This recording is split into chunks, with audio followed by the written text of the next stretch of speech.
Good morning, students. In the previous lesson, we have already discussed about electric field due to an electric dipole, and that we have learned for two situations. One was for a point lying on axial line, and second was for a point lying on the equatorial line. In today's session, we will learn about how to calculate torque and potential energy of the dipole when it is placed in external electric field. Students, remember this thing. We are not going to use electric field of the dipole. We are going to consider a situation where there is already a uniform electric field applied externally and the dipole has been placed inside that external field, which is not the field of the dipole. So let us learn how do we calculate torque and potential energy of the dipole. So before we begin, we need to know a few concepts which will be useful in today's session. So let us firstly discuss about the previous knowledge. I'm going to give you a very quick idea about all the concepts that will be needed, and then only we will begin. Alright, so first of all, the thing that we need is the meaning of torque and couple. Students, आप लोगों ने class 11th में rotational motion of rigid bodies जो है वो study किया था. There we have discussed about the concept of torque. Very briefly I'm going to tell you about it.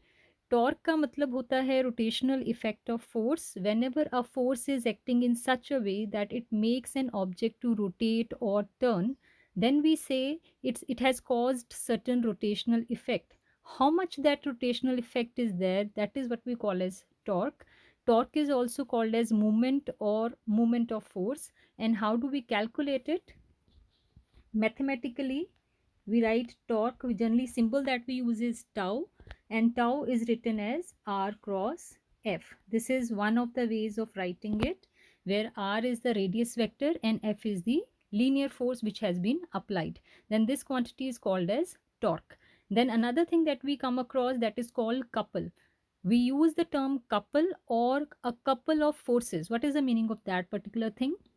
A couple of forces is a system of two forces which are having equal magnitude but opposite directions. However, their line of actions are not same. Now, what is the meaning of line of action?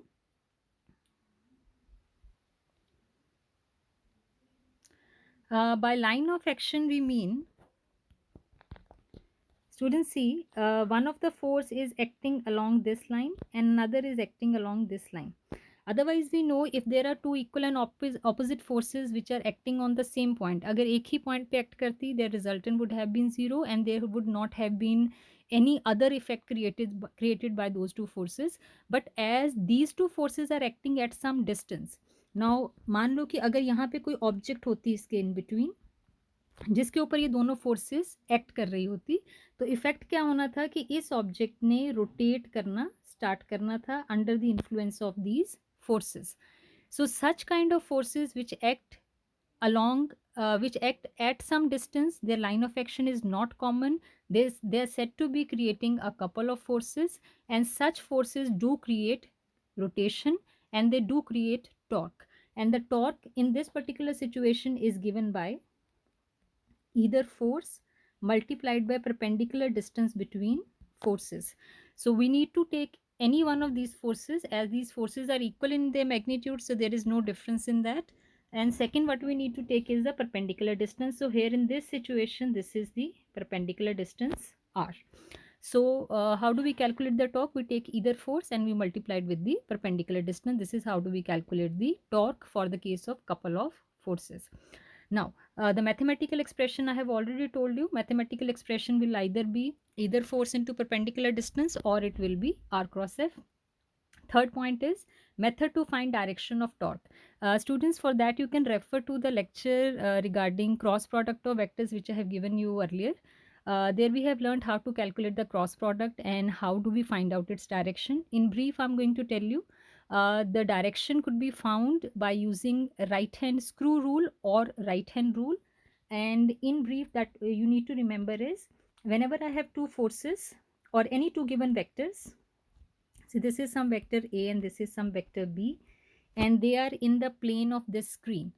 And we need to remember the cross product of A and B. Suppose that quantity is C vector. then C vector will definitely be perpendicular to both A and B. A और B दोनों के perpendicular होगा cross product.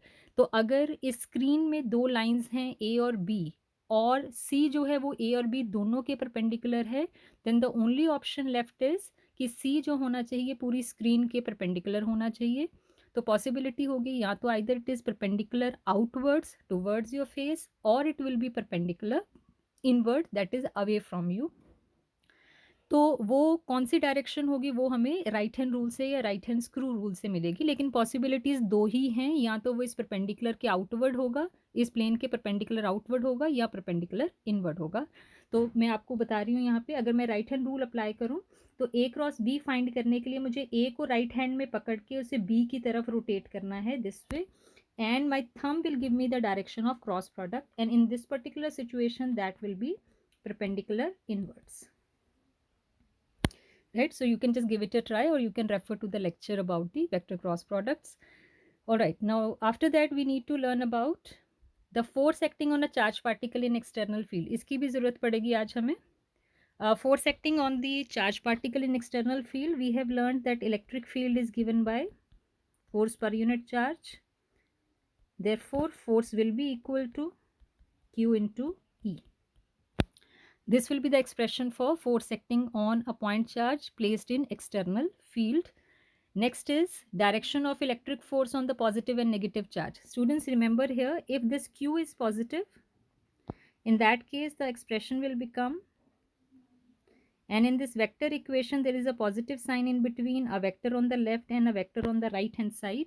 Any such equation indicate that vectors on both the sides they must be in the same direction. इसका मतलब क्या हुआ कि अगर चार्ज पॉजिटिव है तो उस पर उसी डायरेक्शन में फोर्स लगेगी जिस डायरेक्शन में फील्ड है. अगर फील्ड इस डायरेक्शन में है और यहाँ पे एक पॉजिटिव चार्ज पड़ा है तो इस पे इसी डायरेक्शन में फोर्स लगेगी जिस डायरेक्शन में फील्ड था.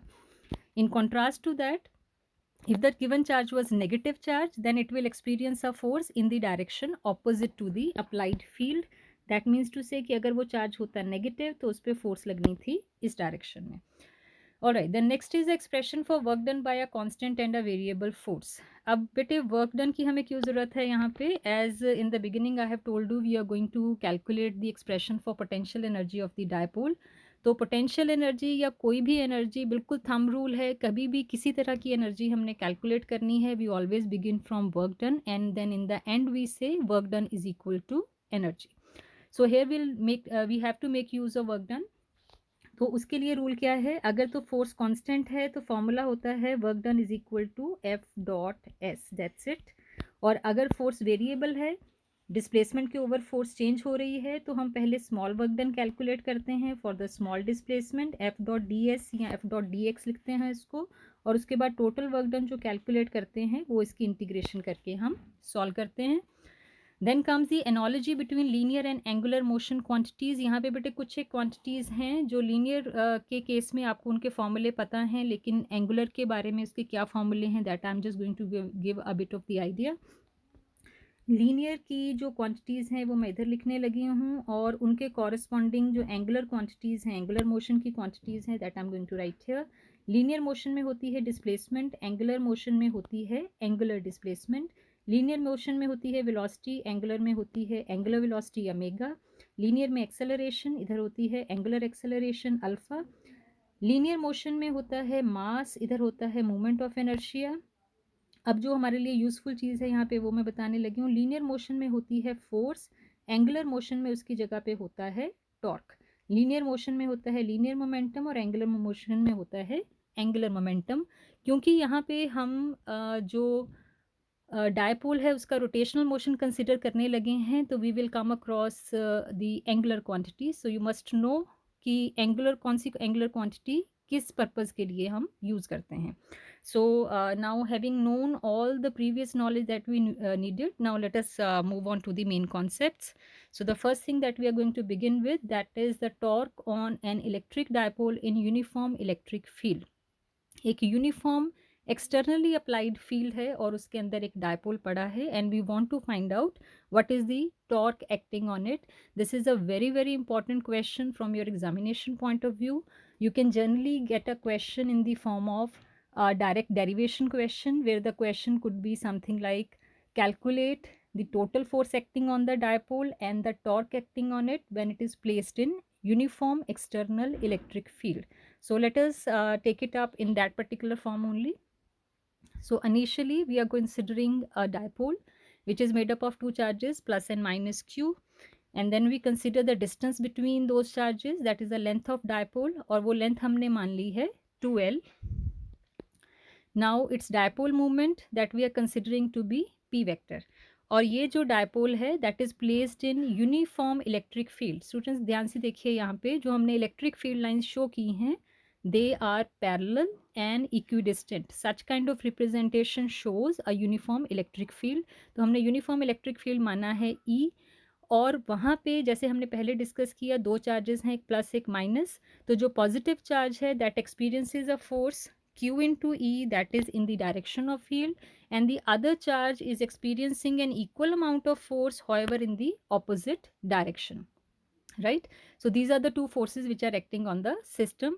हम यहाँ पे ये मान के चलेंगे कि ये जो डायपोल है that is making an angle theta, इसका जो फील्ड की डायरेक्शन है उसके साथ ये जो एंगल है इसको हम थीटा मानेंगे कि ये जो डायपोल है ये थीटा एंगल के ऊपर पड़ा है inside the external field. So let us go further now. The forces of magnitude small p into capital E, sorry it is q into E, the magnitude q into E, ये q into E दो forces हमें नज़र आ रही हैं. q into E दो forces हैं जो opposite direction में लगी हुई हैं, और हमने इनका नेट फोर्स की वैल्यू फाइंड करनी है और हमने टॉर्क की वैल्यू फाइंड करनी है. सबसे पहली चीज़ स्टूडेंट्स जो आपके समझने के लिए यहाँ पे, जब भी हमारे पास ये डायपोल है और उसके ऊपर दो फोर्सेस इस तरह से लगी हुई हैं, तो क्लियरली आपको क्या नज़र आ रहा है, ये दोनों फोर्सेस इक्वल एंड ऑपोजिट हैं. तो ये डायपोल अपनी जगह से, ये मैं इसका सेंटर मान लूँ तो इसका सेंटर यहाँ से आगे या यहाँ से पीछे या ऊपर या नीचे नहीं मूव कर सकता है, क्योंकि जो फोर्सेस इसके ऊपर लग रही हैं वो बैलेंस हो रही हैं, उनका नेट इफेक्ट ज़ीरो है. तो ट्रांसलेशनल मोशन जिसकी रिक्वायरमेंट है कि कोई ना कोई फोर्स लगनी चाहिए, अगर ऑब्जेक्ट रेस्ट में है तो न्यूटन्स फर्स्ट लॉ क्या कहता है कि there should be some external unbalanced force, then only its translational motion will be possible. तो यहाँ पे ट्रांसलेशनल मोशन उसका पॉसिबल नहीं है क्योंकि नेट फोर्स ज़ीरो है. लेकिन फोर्सेस की लाइन ऑफ एक्शन कॉमन नहीं है. Because their line of action is not common, therefore they are creating a couple, and whenever there is a couple there is a rotational effect. ये जो dipole है ये अपनी जगह पे रोटेट कर सकता है, अपने सेंट्रल एक्सिस के अराउंड ये रोटेट कर सकता है इस तरह से, हालांकि ये ट्रांसलेट नहीं कर सकता अपनी जगह से किसी और जगह पे, लीनियरली मूव नहीं कर सकता है, right? So we are going to find out what is the net force and then we are going to calculate the torque. Net force जैसे कि हमें पता है that will be 0 because both the forces which are acting here they are equal and opposite. So let us begin. So therefore net force turns out to be 0 because the forces are equal and opposite, and that shows that there is no possibility of the translational motion of the dipole. However, the forces, they are not acting along the same line, they are creating a couple, and therefore they will create a torque and they will rotate the dipole. And how do we calculate the torque? That we have discussed in the beginning, that is torque is equal to force, either force of the couple into perpendicular distance. अब सिर्फ calculation किस चीज़ की required है हमें, force हमें already पता है that is q into E. अब सो रिक्वायरमेंट है हमें how to calculate the perpendicular distance. So let us see that in a different diagram. हाँ जी स्टूडेंट्स, यहाँ पे आपको क्या नज़र आ रहा है, जो लाइन ऑफ एक्शन है फोर्सेस का, one is this force and other is this force.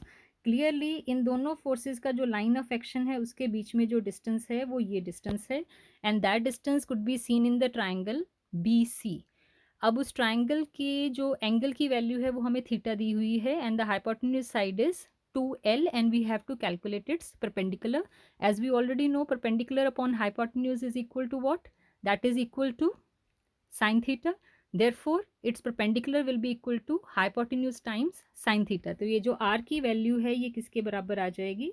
That will be 2l. That r will be equal to 2l sin theta. All right. So this is what we are going to take as the perpendicular distance, and then we will calculate the torque. So let's go ahead.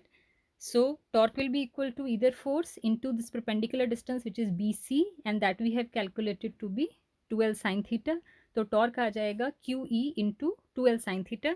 Again students, as I told you in the previous session, कहीं पे भी torque की term आए, sir कहीं पे भी dipole की बात हो, तो वहाँ पे कैलकुलेशन में Q into 2L that is इधर charge into length of dipole, ये टर्म डेफिनेटली वहाँ पे आई जाती है, कंबाइन हो ही जाती है, and that term we call as, just recall, what do we call this term, Q into 2L? Yes, that is called the electric dipole moment. So this is small p, therefore torque will turn out to be PE sin theta.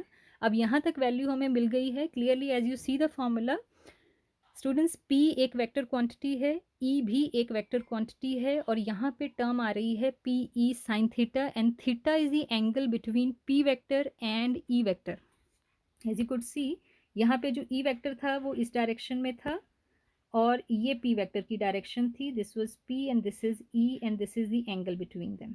Alright, तो जब भी आपके पास A और B दो vector हैं और वहाँ पे लिखा हुआ है ए बी साइन थीटा और थीटा A और B का एंगल है, तो A B sine theta basically क्या होता है, that is the magnitude of their cross product. So here in this particular situation, PE sin theta is actually the magnitude of P cross E. Therefore, in vector form, we can write torque vector is equal to P cross E. Students, cross product जो है it is not commutative, you have to be very careful. आप यहाँ पे E cross P नहीं लिख सकते हो, because the direction of torque here is being given by P cross E only. और स्टूडेंट्स याद रखिएगा, जितनी भी एंगुलर टर्म्स हैं वो हमेशा एक्सिस ऑफ रोटेशन के अलोंग होती हैं, चाहे वो एंगुलर डिस्प्लेसमेंट थीटा है, चाहे अमेगा है, चाहे टॉर्क है, एंगुलर मोमेंटम है, angular velocity, angular acceleration, whatever any angular term, they are all vectors and they are all along the axis of rotation. तो यहाँ पे ये जो डायपोल है वो रोटेट करेगा, और उसकी एक्सिस ऑफ रोटेशन जो होगी वो परपेंडिकुलर टू दिस स्क्रीन, इस स्क्रीन के परपेंडिकुलर होगी, तो टॉर्क की डायरेक्शन भी स्क्रीन के परपेंडिकुलर ही होगी। वो इनवर्ड परपेंडिकुलर होगा कि आउटवर्ड होगा, वो डिपेंड करेगा कि उसकी सेंस ऑफ रोटेशन क्या है, वो क्लॉकवाइज रोटेट कर रहा है या एंटी क्लॉकवाइज। उसकी एग्जैक्ट डायरेक्शन फाइंड करने के लिए you will have to make use of right hand rule और right hand screw rule. So further, the direction of torque is perpendicular and into the plane containing P and E। P और E के perpendicular direction में है। इस particular situation में अगर मैं right hand rule use करूं तो P क्रॉस E की डायरेक्शन जो आ रही है that is perpendicular inward to the plane of this screen, और अगर मैं E की डायरेक्शन ऑपोजिट डायरेक्शन में कर दूं, towards the left hand side कर दूं, तो जो P क्रॉस E की डायरेक्शन आएगी that will be perpendicular outward to the screen. All right, so you give it a try to find out the direction. If you have a confusion, you can ask me a question separately. All right, and then comes the SI unit of torque. अब torque क्या है, PE sin theta है। आप यहाँ पे P और E की units डाल के भी ये निकाल सकते हो। Otherwise as you already know that torque is R cross F, ये डिस्टेंस इंटू फोर्स है या फोर्स इंटू परपेंडिकुलर डिस्टेंस है, therefore force is in Newton and distance is in meter, therefore its SI unit would be Newton meter. Okay, and the direction, as I have already told you, is perpendicular to the plane. Okay, so now there are some special cases about the torque acting. So let us discuss those special cases. Case 1, that is about the situation of stable equilibrium. Student, stable और unstable equilibrium का मतलब क्या होता है? सबसे पहले तो equilibrium का मतलब समझेंगे हम। इक्विलिब्रियम का मतलब है when the system remains wherever it is, there is no motion created, if it is at rest it stays at rest, if it is in uniform motion it continues in uniform motion, no change in direction, such situation is said to be equilibrium. और equilibrium बेटे तभी arrive होता है whenever there is no net force acting on the system, उस situation में equilibrium को कहा जाता है ट्रांसलेशनल इक्विलिब्रियम। और अगर टॉर्क भी नहीं लग रहा है then that is called rotational equilibrium, और अगर दोनों ही नहीं हो रहे हैं, वहाँ पे ना फोर्स है ना टॉर्क है, तो नेट इक्विलिब्रियम है, वो चीज़ ना तो वहाँ से मूव करेगी ना रोटेट करेगी। ट्रांसलेशनल रोटेशनल दोनों मोशन नहीं हो सकते हैं। अब जब भी हमने बात की है dipole placed in external uniform electric field, तो ट्रांसलेशनल इक्विलिब्रियम तो ऑटोमेटिकली आ गया क्योंकि हमें पता है नेट फोर्स नहीं लगेगी वहाँ पे। अब बात बची सिर्फ रोटेशनल इक्विलिब्रियम की, तो उसी के सिचुएशन की हम बात कर रहे हैं। When it is said it is stable equilibrium, तो जब इक्विलिब्रियम हो गया तो इसका मतलब टॉर्क भी जीरो होगा। अब क्वेश्चन बची बात जो रह गई दैट इज ऑफ स्टेबल, तो स्टेबल कब होगा वो इक्विलिब्रियम? इक्विलिब्रियम से हमें ये पता लग गया कि टॉर्क जीरो है, फोर्स ऑलरेडी ज़ीरो है हर सिचुएशन में, और अगर स्टेबल इक्विलिब्रियम है तो टॉर्क भी ज़ीरो होगा। तो स्टेबल कब होगा वो? अब स्टूडेंट, स्टेबल इक्विलिब्रियम का मतलब क्या होता है कि जब वो जो सिस्टम है वो इक्विलिब्रियम में है, जहाँ है वहाँ रहे, मूव ना करे वहाँ से। और स्टेबल कब होता है कि अगर हम उसे उस सिचुएशन से डिस्टर्ब करें, वहाँ से मूव करें, और वो चीज़ वापस उसी सिचुएशन में आ जाए, उसी कंडीशन में आ जाए जहाँ से हमने उसे हिलाया था, then that equilibrium is said to be stable equilibrium. मैं आपको ट्रांसलेशनल इक्विलिब्रियम की एक एग्ज़ाम्पल देके इस चीज़ को समझाती हूँ। Suppose I am having a bowl like this, जिसकी वॉल्स जो हैं थोड़ी थिक हैं, लाइक दिस। यहाँ पे एक बॉल पड़ी है इसके सेंटर में। ये बॉल जो है हमने चेक करना है कि वो स्टेबल इक्विलिब्रियम में है कि नहीं है। तो वो हम कैसे चेक कर सकते हैं? अगर मैं इस बॉल को यहाँ से उठा के थोड़ा ऊपर तक ले जाऊँ, रोल करूँ और उसके बाद उसे छोड़ दूँ, व्हाट डू आई सी कि ये बॉल वापस इसी सिचुएशन पे आके रुक जाती है, यहीं पे आके फिर से वो स्टेबल हो जाएगी। इसका मतलब क्या है कि इनिशियली वो बॉल एट रेस्ट है, इक्विलिब्रियम में है, लेकिन अगर मैं उसे डिस्टर्ब भी करूँ, तब भी वो वापस घूम के वहीं पे आती है जहाँ से शुरू हुई है। That is the situation, that is what we call as stable equilibrium. इसके कंपैरिजन में एक और सिचुएशन होती है जिसे हम बोलते हैं अनस्टेबल इक्विलिब्रियम। मान लो कि एक बॉल है जो यहाँ पे पड़ी है, इसकी एक साइड के ऊपर पड़ी है। Suppose the thickness is sufficient enough that ball can be balanced. अब ये बॉल यहाँ पे बैलेंस्ड है, ये इक्विलिब्रियम में है, लेकिन क्या वो स्टेबल है या नहीं है? उसके लिए अगर हम इस बॉल को थोड़ा सा डिस्टर्ब करें, इस बॉल को हमने थोड़ा सा डिस्टर्ब करके छोड़ दिया, देन व्हाट डू वी सी कि वो बॉल वापस इस पोजीशन को रीगेन करने की कोशिश नहीं करती है। वो कहाँ जाने की कोशिश करेगी? To the middle of this bowl. That means to say it will try to regain the stable equilibrium. ये इसका सेंटर जो है बाउल का वो भी स्टेबल इक्विलिब्रियम है, जो आउटसाइड वाला फ्लोर होगा वो भी स्टेबल इक्विलिब्रियम है। यहाँ से हम डिस्टर्ब करेंगे, या तो वो यहाँ आके स्टेबल होगी या वो यहाँ आके स्टेबल होगी, but it will not try to regain that position again. तो उस तरह का इक्विलिब्रियम, उसको हम बोलते हैं अनस्टेबल इक्विलिब्रियम। तो यहाँ पे हम बात करने लगे हैं रोटेशनल टर्म्स में, ट्रांसलेशनल टर्म की हम बात नहीं कर रहे। तो dipole is said to be in stable equilibrium if the net force and torque acting on it is zero, and if disturbed from this position it tries to come back to this position again. तो अगर हम students देखिए, अब सबसे पहले तो torque zero की condition हम चेक कर लेते हैं। टॉर्क हमने बोला है पी क्रॉस ई। अब P ज़ीरो नहीं है, E ज़ीरो नहीं है, क्रॉस प्रोडक्ट ज़ीरो है। इसका मतलब क्या हो गया कि या तो ये दोनों वेक्टर P और E जो हैं, या तो वो पैरेलल हैं या वो एंटी पैरेलल हैं, क्योंकि P क्रॉस E होता है PE sin theta. P zero नहीं है, E ज़ीरो नहीं है, तो डेफिनेटली sin थीटा ज़ीरो होगा। और sin थीटा ज़ीरो कब होता है? When either theta is zero और 180 डिग्री, यानी कि थीटा ज़ीरो एंड 180 डिग्री दोनों इक्विलिब्रियम की कंडीशंस हैं। अब हमने चेक करना है कि स्टेबल कौन सी है और अनस्टेबल कौन सी है। सो let us consider the same situation. ये यूनिफॉर्म फील्ड लगा हुआ है, इसके अंदर ये पड़ा है डायपोल। ये डायपोल जो है, इसकी हमने दो सिचुएशंस सपोज कर लेनी है। एक है जब वो बिल्कुल इक्विलिब्रियम में पड़ा है। इक्विलिब्रियम में कैसे है? जब वो इस तरह से पड़ा है, जब उसका जो एंगल है, ये पी वेक्टर की डायरेक्शन में इस तरफ मान रही हूँ, जब पी वेक्टर इस तरफ है, ई वेक्टर इस तरफ है, as shown by the green lines, तो उस सिचुएशन में क्या है कि पी और ई का एंगल जो है वो ज़ीरो है। तो यहाँ पे ये इक्विलिब्रियम में है, इस पे जितनी भी फोर्स है उनका नेट इफेक्ट ज़ीरो हो रहा है, कोई टॉर्क नहीं है। लेकिन अगर मैं उसे घुमा के इस सिचुएशन में ले आऊँ जो मैंने ग्रीन से शो किया है, तो उस सिचुएशन में उस पर फोर्सेज लगेंगी इस तरह से। इन फोर्सेस का इफेक्ट ये होगा, ये फिर से उसे घुमा के इसी जगह पे वापस लाने की कोशिश करेगी जहाँ से वो शुरू हुआ था, यानी कि जो उसकी स्टेबल इक्विलिब्रियम की कंडीशन थी। तो अगर मैं उसे स्टेबल इक्विलिब्रियम से डिस्टर्ब करके घुमाने की कोशिश भी करती हूँ, तब भी जो टॉर्क है इस तरह से क्रिएट होता है कि वो वापस उसे स्टेबल इक्विलिब्रियम में लेके आए। So this clearly shows that it is a condition of stable equilibrium. Therefore, whenever we will have an angle 0 degree between P and E, that will indicate a situation of stable equilibrium. So let us see this thing. When theta is 0, then torque is 0, and this is called as the stable equilibrium. Here theta is the angle between P vector and E vector. जब P और E दोनों parallel होंगे, उस situation में हम उसे क्या बोलेंगे? Stable equilibrium. Second case is unstable equilibrium.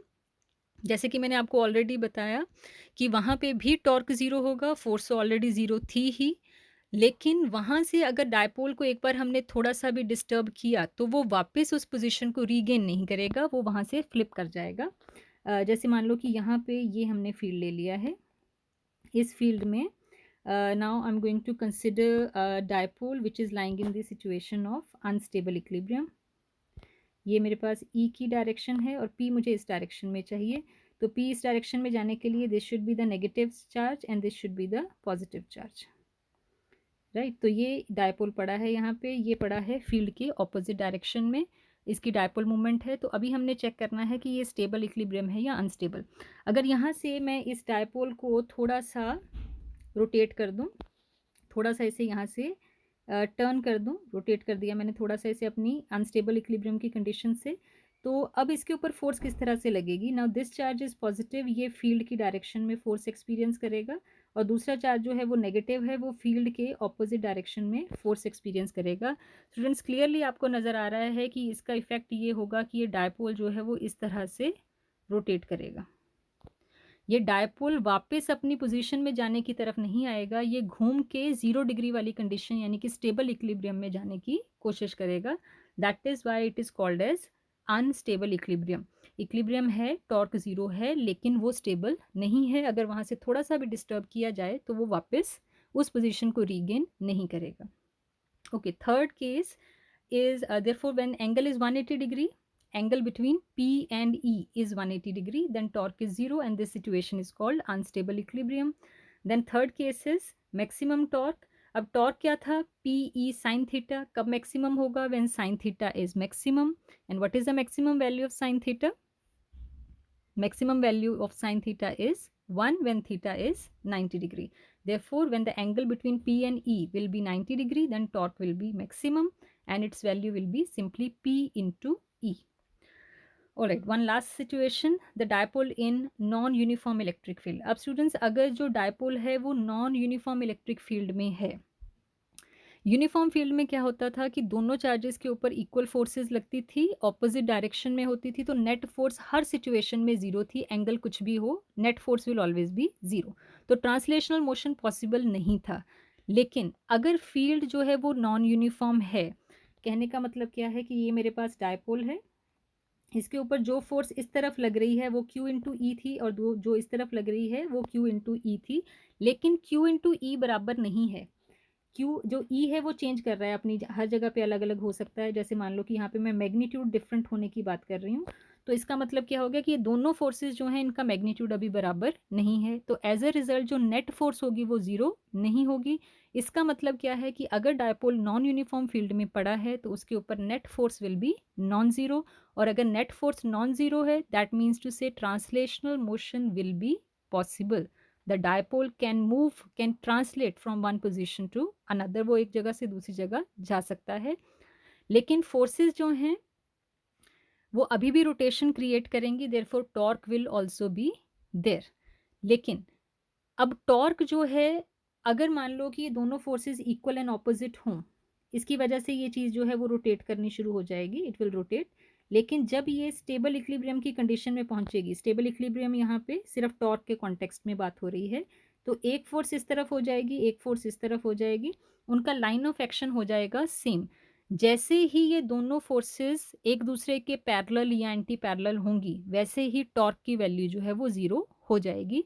यानी कि यहाँ पे भी अगर एंगल ज़ीरो है बिटवीन पी एंड ई तो वहाँ पे टॉर्क ज़ीरो होगा, या एंगल 180 डिग्री है तो यहाँ पे भी टॉर्क ज़ीरो होगा, same as that of previous case, uniform field वाले केस की तरह। एंगल 0 और 180 के ऊपर टॉर्क तो ज़ीरो रहेगा, लेकिन फोर्स कभी भी ज़ीरो नहीं होगी, क्योंकि दोनों फोर्सेस की जो वैल्यू है वो अलग अलग होगी, या तो मैग्नीट्यूड अलग होगा या डायरेक्शन अलग होगी, क्योंकि आपको बताया गया है कि फील्ड नॉन यूनिफॉर्म है, तो दोनों चार्जेस के ऊपर फील्ड की वैल्यू जो है वो सेम नहीं है। As a result force equal नहीं होगी और वो कैंसल आउट नहीं होगी। So in non-uniform field, force is not zero because forces are not equal and opposite. And second is torque will be zero when the angle between P and E is either 0 or 180 degrees. Alright. So this is the concept of torque. इसके बाद इसके साथ related ही एक topic है potential energy, कुछ ज़्यादा उसमें explanation नहीं है, सिंपली आपको टॉर्क पता लग गया है। जैसे आपको लीनियर मोशन में फोर्स पता हो तो आप एफ डॉट डी एस लगा के स्मॉल वर्क डन निकालते हो, टोटल के लिए इंटीग्रेशन करते हो। रोटेशनल मोशन में फोर्स की जगह आ जाएगा टॉर्क, और लीनियर डिस्प्लेसमेंट की जगह आ जाएगा एंगुलर डिस्प्लेसमेंट। इस सिचुएशन में पहले हमें चेक करना पड़ेगा कि टॉर्क जो है वो यूनिफॉर्म है कि नहीं है। स्टूडेंट्स, हमें पता है कि टॉर्क की वैल्यू जो है वो है पी ई साइन थीटा। वो किस पे डिपेंड कर रही है? थीटा पे। जैसे जैसे वो डायपोल रोटेट करेगा वैसे वैसे टॉर्क की वैल्यू चेंज करेगी। तो clearly it is not a situation of uniform torque. और जब टॉर्क यूनिफॉर्म नहीं है तो आप सीधा टॉर्क इनटू डिस्प्लेसमेंट करके वर्क डन नहीं कैलकुलेट कर सकते हो। You will have to make use of calculus here. तो आपको पहले स्मॉल वर्क डन कैलकुलेट करना पड़ेगा for a very small displacement d theta, और टोटल के लिए फिर आपको इंटीग्रेशन करनी पड़ेगी। So let us C how do we go about it. Students, ये क्वेश्चन दो तरह से आपको पूछा जा सकता है। Either they may ask you to simply calculate work done on the dipole in uniform field, or they can say find the expression for potential energy of dipole in external uniform electric field। दोनों का मतलब same है। Work done calculate करने को बोलें तब भी वही चीज़ है, और अगर पोटेंशियल एनर्जी निकालने को बोलें तब भी वही है। स्पेशली न्यूमेरिकल्स में ख्याल रखना है, वर्क डन है या पोटेंशियल एनर्जी है, एक ही बात है। So when the dipole is placed in uniform field, it experiences a torque and try to align in such a way to attain stable equilibrium। वो हमेशा खुद को फील्ड की डायरेक्शन में अलाइन करने की कोशिश करेगा। So here I am going to consider a dipole the same way, negative and positive q charge, length 2l। Field यहाँ पे हमने मान लिया है capital E, which is towards the right hand side in this particular situation। इसके ऊपर उसी तरह से फोर्सेस लगेंगी equal and opposite. Initially students हम मान रहे हैं यहाँ पे कि उस डायपोल का जो एंगल है with the field that is θ1 initial situation में। उसके बाद वो डायपोल स्लाइटली रोटेट हमने किया है through certain angle D theta angle के ओवर हमने इस डायपोल को थोड़ा सा रोटेट किया, और जो नया एंगल बन गया उसका फील्ड के साथ, उस एंगल की वैल्यू को हमने मान लिया θ2। तो इनिशियल डिस्प्लेसमेंट, एंगुलर डिस्प्लेसमेंट जो है, इनिशियल एंगल जो है डायपोल का with the external field that is θ1 and final angle is θ2। तो हमने θ1 से स्टार्ट करके θ2 तक जाने के लिए उसकी वर्क डन की वैल्यू कैलकुलेट करनी है। डी थीटा इस मूवमेंट के दौरान की एक छोटी सी डिस्प्लेसमेंट है, वो टोटल चेंज इन एंगल नहीं है, that is only a small change in angle during going from θ1 alignment to θ2। उसके दौरान की बीच की कोई भी छोटी सी हमने एक एंगुलर डिस्प्लेसमेंट मान ली है D theta for the sake of using calculus. तो small work done can be calculated as F, sorry, अगर लीनियर मोशन होता तो फिर क्या होता है, एफ इंटू डी एक्स या एफ इंटू डी एस लगाते हैं हम। अब फोर्स की जगह पे एंगुलर मोशन में क्या आ जाएगा, टॉर्क, और लीनियर डिस्प्लेसमेंट डी एस की जगह पे क्या आ जाएगा, d theta. Therefore work done will be equal to torque into d theta. अब टॉर्क की वैल्यू क्या है, P E sine theta into d theta हो जाएगा, और टोटल वर्क डन के लिए हम क्या करेंगे, we will do the integration P E sine theta into d theta. Integration किस चीज़ के ओवर हो रही है, थीटा के ओवर, जिसके साथ डी लगा है उस क्वांटिटी के ओवर इंटीग्रेशन हो रही है, दैट इज ओवर थीटा। तो थीटा की लिमिट्स हम यूज़ करेंगे, initially theta was θ1 and finally it is θ2। P into E constants हैं, वो थीटा पे डिपेंड नहीं करते हैं, we just take it outside. और साइन थीटा की इंटीग्रेशन जो आएगी that will be minus cos theta. अब हमारे पास लिमिट सब्स्टिट्यूट करनी है, तो रूल क्या होता है, upper limit minus lower limit, वो बनेगी minus cos θ2, minus minus plus होगा, plus cos θ1, minus cos θ2 plus cos θ1। This will turn out to be after substitution. तो नेट इफेक्ट जो नेगेटिव साइन है उसको हमने कॉम्पनसेट किया, उसको राइट हैंड साइड पे ले गए हैं, तो work done turns out to be P E cos θ1 minus cos θ2। तो अगर आपको स्टूडेंट्स कैलकुलेट करने को बोला जाए कि इनिशियली जो डायपोल था वो 30 डिग्री पे था विद द एक्सटर्नल फील्ड, उसके बाद वो रोटेट हुआ और वो 60 डिग्री पे हो गया, तो आप कैलकुलेट करो what is the work done. So this formula you will have to use, θ1 की वैल्यू 30 यूज़ करोगे और θ2 60 यूज़ करोगे। If potential energy is arbitrarily taken zero where the dipole is at 90 degree, students potential energy का zero हमारी अपनी choice पे होता है कि हमने कहाँ पे zero मानना है। अगर हम ये मान लें कि जब वो डायपोल फील्ड के परपेंडिकुलर है, ये फील्ड है, और जब वो डायपोल इस ओरिएंटेशन में पड़ा था, तो उस सिचुएशन में हम पोटेंशियल एनर्जी को ज़ीरो मान लें। जैसे कि हम ग्रेविटेशनल पोटेंशियल एनर्जी के केस में जब mgh फार्मूला लगाते हैं तो हम ग्राउंड लेवल जो है, सरफेस लेवल जो है, उसको ज़ीरो पोटेंशियल एनर्जी मानते हैं। ऐसे यहाँ पे जब डायपोल परपेंडिकुलर है फील्ड पे, उसको हम ज़ीरो पोटेंशियल एनर्जी मान लें। तो उस सिचुएशन में क्या होगा, तो अगर थीटा 1 जो था, अगर वो 90 डिग्री था तो वहाँ पे पोटेंशियल एनर्जी हो जाएगी 0, और थीटा 2 की वैल्यू हम कुछ भी थीटा मान लें तो हमारे पास जो फॉर्मूला है वो किस तरह से मॉडिफाई होगा। अगर मैं थीटा 1 की वैल्यू मान लूँ 90 डिग्री और थीटा 2 की वैल्यू मान लूँ मैं थीटा, एनी जनरल वैल्यू, तो उस सिचुएशन में cos 90 की वैल्यू हो जाएगी 0 और cos थीटा 2 की वैल्यू हो जाएगी cos थीटा। तो फॉर्मूला हमारे पास क्या बचेगा, u is equal to minus P E cos theta. और हमें पता है अगर दो वेक्टर्स हैं a एंड b और क्वांटिटी आ रही है हमारे पास ए बी कॉस थीटा, तो that is definitely the dot product provided theta a और b के बीच का एंगल हो। तो यहाँ पे थीटा जो है वो p और e का एंगल है, therefore the potential energy will turn out to be minus P e cos theta, that is minus P dot E. Be careful, it is a dot product because it's a scalar quantity. Potential energy can be taken 0 arbitrarily at any position of the dipole, but in general we take it to be 0 when the dipole is perpendicular to the field. So then come some special cases as we have done in the case of torque also. यहाँ पे भी stable equilibrium theta 0 पे होगा, लेकिन यहाँ पे important चीज़ students आपने इसको प्रीवियस कॉन्सेप्ट के साथ लिंक करना है। जब भी कोई सिस्टम स्टेबल इक्विलिब्रियम में होता है तो वो मिनिमम पोटेंशियल एनर्जी स्टेट में होता है, तभी वो मोस्ट स्टेबल है वहाँ पे। तो क्लियरली पोटेंशियल एनर्जी की मिनिमम वैल्यू कब आएगी, when it is in stable equilibrium. जो formula minus P dot E हमने यूज़ किया और वहाँ पे थीटा की वैल्यू हमने 0 डाल दी, तो potential energy has turned out to be minus P into E. This is the state of stable equilibrium and this is the minimum value of potential energy. Second, if theta is 90 degree, in that situation potential energy is 0। ये हमने खुद से माना है, that is the situation we have taken, that when the dipole is perpendicular to the field, at that time potential energy is 0. And when theta will be 180 degrees, at that time potential energy is P into E, and this is the maximum value of potential energy. This is what you have to remember. तो जो unstable equilibrium है वो क्यों completely stable नहीं है, क्यों वो system में वापस उस situation को रीगेन करने की कोशिश नहीं करता है system, because that is having high value of energy and it, आपको पता है कोई भी सिस्टम मिनिमम एनर्जी स्टेट में आके स्टेबल होता है, तो as a result it tries to flip and to reach the situation of stable equilibrium जहाँ पे पोटेंशियल एनर्जी मिनिमम है minus P into E. So till now we have learnt that torque is given by P cross E और PE sin theta. Potential energy अगर आपके पास theta 1 theta 2 दोनों situations दी हुई हैं, initial and final angle दिया है, तो फॉर्मूला यूज़ होगा P E cos theta 1 minus cos theta 2। और अगर एक ही एंगल दिया है तो इनिशियल जीरो स्टेट हम मानेंगे 90 डिग्री पे और फॉर्मूला यूज़ होगा minus P E cos theta. और अगर सीधा ही उन्होंने मिनिमम पोटेंशियल एनर्जी को रेफ़र किया है तो माइनस पी इंटू ई यूज़ करेंगे और मैक्सिमम पोटेंशियल एनर्जी यूज़ करेंगे पी इंटू ई, और ज़ीरो एनर्जी हम मानेंगे when theta is 90 degree. With this today's concept is finished. इसके आगे का जो सेशन है that is only the hint about the assignment that I'll be sending you related to this concept. So let us just quickly just see what are the hints.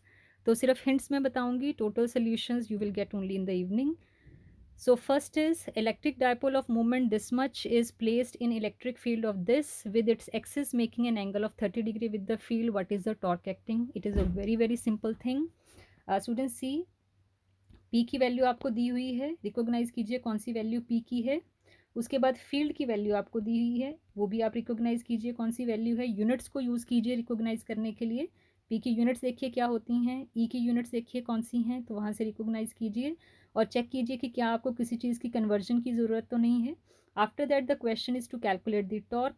Torque का formula आपको पता है P E sine theta. तो आपको चाहिए P, वो recognise कीजिए statement में से, E को रिकॉग्नाइज कीजिए और थीटा की वैल्यू जो है एंगल P और E का एंगल वो सब्स्टिट्यूट कीजिए. It's a very simple question, you will be able to find the answer. Then come to question number 2. An electric dipole of length 2 cm is placed with its axis making an angle of 60 degrees with respect to uniform electric field of 10 raised to power 5 Newton per coulomb.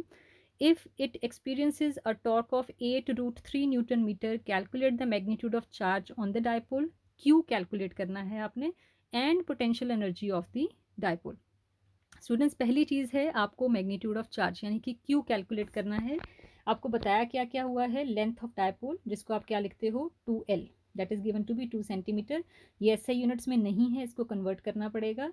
Then you given the value of angle that is given to be 60 degrees. ये किसका angle दिया हुआ है, dipole का angle दिया हुआ है field के साथ, we will take it to be theta. Then आपको ई की वैल्यू दी हुई है कितनी, 10⁵ न्यूटन पर कूलम, ये एसआई यूनिट्स में ही है। एक्सपीरियंसेस और टॉर्क, टॉर्क की वैल्यू भी दी हुई है that is 8√3 newton metre. Question क्या है, क्यू कैलकुलेट करना है। स्टूडेंट्स आपको पता है टॉर्क क्या होता है, पीई साइन थीटा। आपको ई दिया हुआ है, आपको थीटा दिया हुआ है, साइन थीटा निकल जाएगा। टॉर्क की वैल्यू भी दी हुई है, तो what is unknown, that is P. एक बार पी कैलकुलेट हो गया, उसके बाद पी को यूज करके आप क्यू की वैल्यू कैलकुलेट कर सकते हो। So that I am just leaving for you as a hint. Then is second part is potential energy of the dipole. सीधा फॉर्मूला लगेगा स्टूडेंट्स, यहाँ पे एक ही एंगल दिया है तो फॉर्मूला लगेगा -P.E, उसको यूज करके पोटेंशियल एनर्जी कैलकुलेट होगी। Then come to question number 3. A dipole of charge of magnitude 2 nanocoulomb. Magnitude बताया हुआ है, ऑब्वियसली एक +2 नैनोकूलम होगा, दूसरा -2 नैनोकूलम होगा, ऑफ लेंथ 5 मिलीमीटर, अगेन ऐसा यूनिट नहीं है, you have to do the conversion, is placed in uniform electric field of this much, calculate the amount of work done to rotate the dipole from stable to unstable equilibrium. Students आप दो तरह से इस question को कर सकते हो। One is you directly use the formula which include θ1 and θ2, जो फॉर्मूला हमने किया था PE cos θ1 minus cos θ2, either you can directly apply that. Stable और अनस्टेबल इक्विलिब्रियम के लिए θ1 और θ2 की वैल्यू आप रिकॉग्नाइज कीजिए। Rotate the dipole from stable to unstable, तो इनिशियल कंडीशन है स्टेबल की, थीटा उसके कॉरस्पॉन्डिंग लगेगा, और फाइनल कंडीशन है अनस्टेबल की, तो उसके कॉरस्पॉन्डिंग थीटा लगेगा। One way of doing it is in this way, you directly use the formula. Second is, first as I told you, the first would be work done will be equal to PE cos θ1 minus cos θ2. This is the first way of doing it. Second could be simply calculating the change in potential energy. Stable और unstable equilibrium में potential energy का direct formula आप apply कर सकते हो। Direct formula लगाओ, final और initial potential energy निकाल लो, और उसके बाद you can just subtract them. तो this could be another way of doing it, it's entirely your choice, whichever way you want to use you can use it, and your final answer should come out to be in joule, so make it sure all the terms you're using in the SI unit. So that's it for today. Students, try to finish your assignment that I have sent you and get back to me by 8 p.m. 8 बजे तक आप मुझे assignment भेजोगे, and make it sure you send it. All the students, those who have been sending the assignments on time, I feel really happy for them. और बाकी जो नहीं कर पा रहे हैं students, make it sure you just try to keep some regularity, आप regularity रखिए, अपनी नोटबुक्स कंप्लीट कीजिए और असाइनमेंट्स जो है वो रेगुलरली मुझे भेजिए। Alright, thank you very much.